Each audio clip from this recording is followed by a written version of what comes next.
Assalamualaikum warahmatullahi wabarakatuh. Perkenalkan, nama saya Melisa Septianingrum dari Sekolah SMP Negeri 1 Karanganyar. Kali ini saya akan membacakan sebuah sinopsis cerpen yang berjudul Penolakan dalam buku kumpulan cerpen yang berjudul Mataku Berbicara, Kakiku Mendengar, karya Elvi Tridiana. Dani merupakan anak pertama dari pasangan Bapak Santosa dan Ibu Yanti. Dani adalah anak yang pintar dan tampan. Hal tersebut dapat dilihat dari wajahnya yang bersih, kulit yang putih, dan rambut yang lurus. Sejak Dani duduk di bangku SMP, dia banyak disenangi oleh teman-temannya, terutama teman yang perempuan. Saat Dani lewat di depan teman-teman yang perempuan ini, dia terkadang digoda karena mereka kagum dengan ketampanan yang Dani miliki.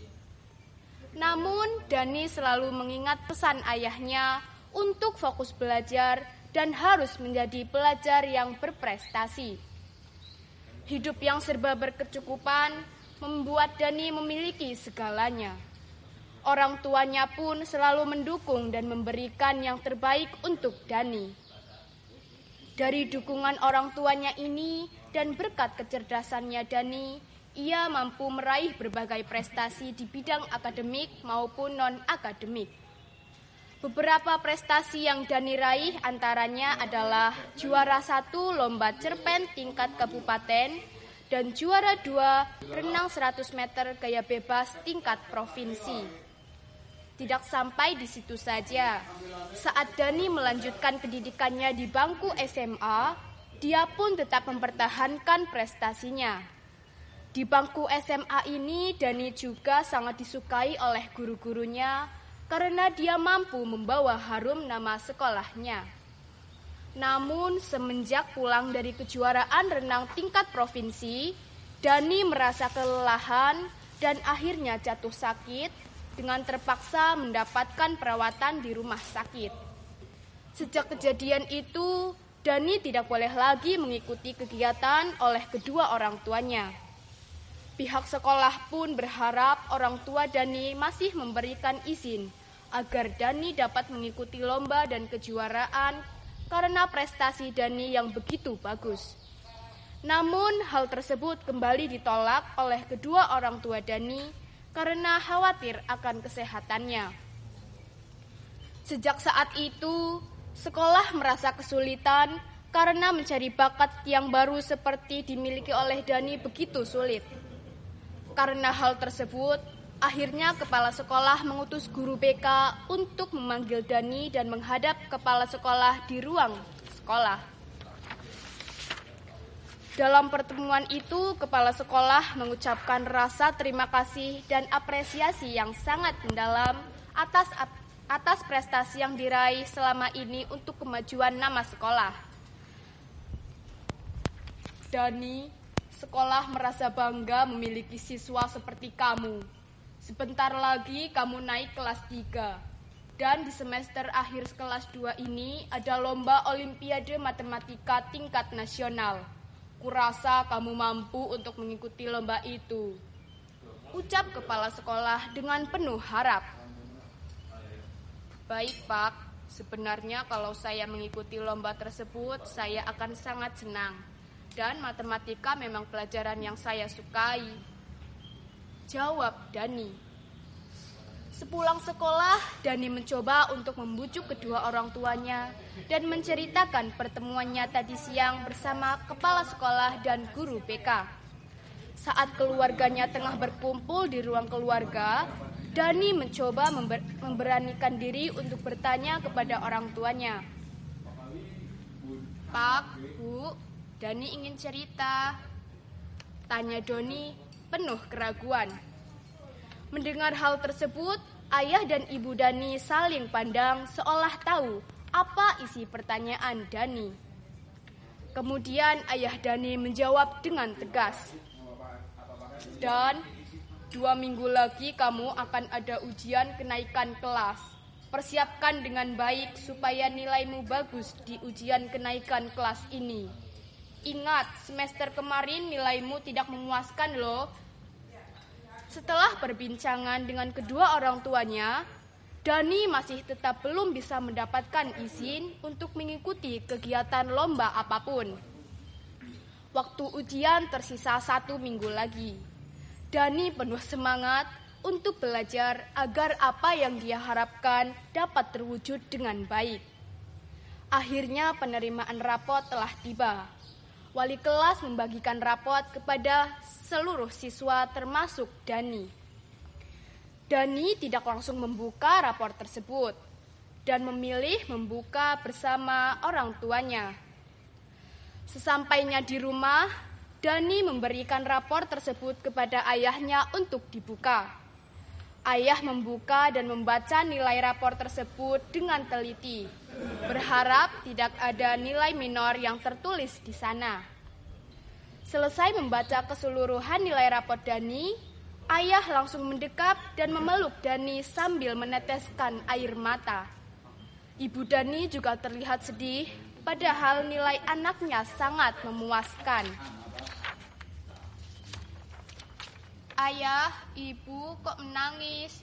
Apa Dani ada yang salah? Dani sudah belajar dengan baik. Tanya Dani dengan bingung. Ayah dan ibu sangat tenang dan kamu ranking 1 kali ini dan nilaimu sangat memuaskan. Ayah dan ibu tidak tahan menahan rasa bangga padamu. Ayah dan ibu juga sudah menyiapkan hadiah umrah untukmu, nak. Jawab ibu sambil mengusap pundak Dani. Mendengar hal tersebut, Dani kaget. Bukan karena dia tidak menyukai hadiah umrah, akan tetapi Dani memang belum siap dan berniat untuk umroh karena Dani merasa masih menjadi beban dalam keluarganya. Akhirnya Dani dijadwalkan umroh ketika liburan semester 1 kelas 3 telah tiba.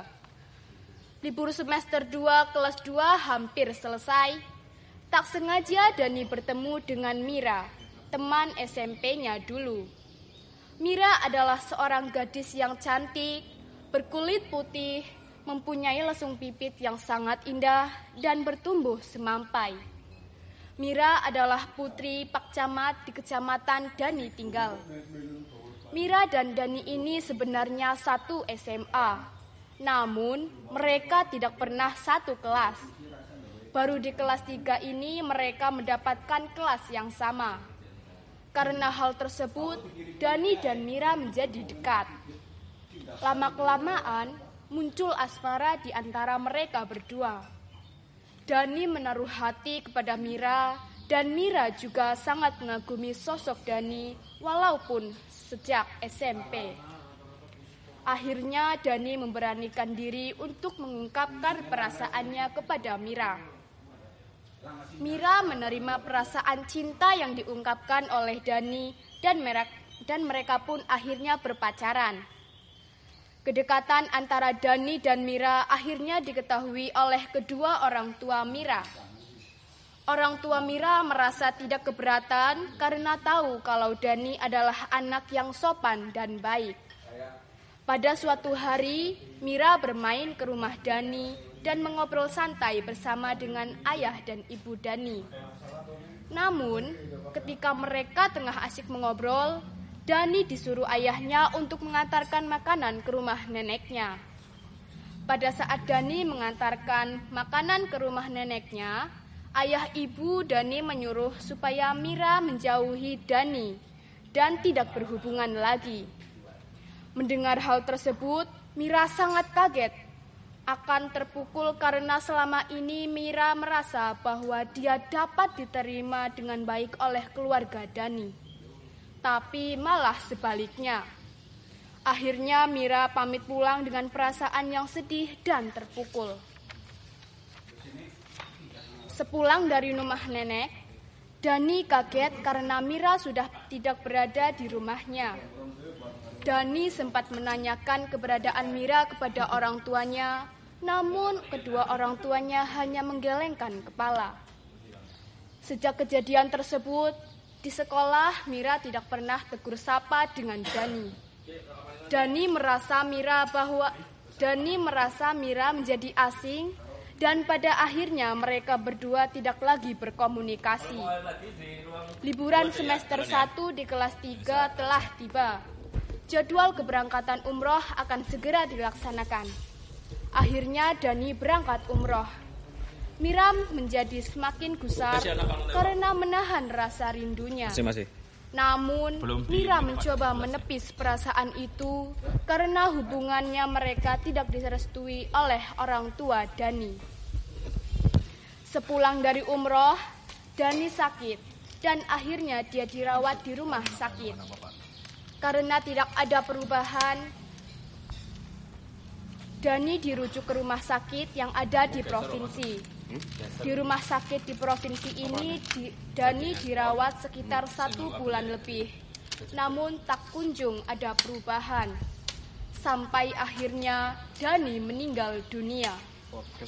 Kabar ini akhirnya sampai ke Mira. Dia merasa sangat sedih dan terpukul mendengar kabar tersebut. Tak menunggu waktu lama, akhirnya Mira datang ke rumah duka dan bertemu dengan kedua orang tua Dani. Walaupun masih tersisa rasa kecewa terhadap kedua orang tua Dani. Namun rasa itu Mira buang jauh-jauh demi Dani. Sesampainya di rumah duka, Mira disambut pelukan kesedihan oleh ibu Dani. Mereka berdua mengobrol banyak tentang keadaan Dani selama ini. Mira terkejut mendengar bahwa selama ini Dani menderita penyakit kanker otak yang tingkat kesembuhannya sangat tipis. Dan hidup Dani hanya bisa bertahan kurang dari 1 tahun. Mira semakin terisak mendengar bahwa sebenarnya Dani mengharapkan keberadaannya Mira di keluarganya. Namun hal tersebut tidak dapat terwujud karena penolakan dari keluarga Dani. Nasi sudah menjadi bubur. Penyesalan memang selalu datang di belakang. Sekarang Dani sudah tenang bersamanya. Mira mencoba untuk mengikhlaskan semuanya dan keluarga Dani meminta maaf kepada Mira karena dulu tidak merestui hubungan mereka. Wassalamualaikum warahmatullahi wabarakatuh.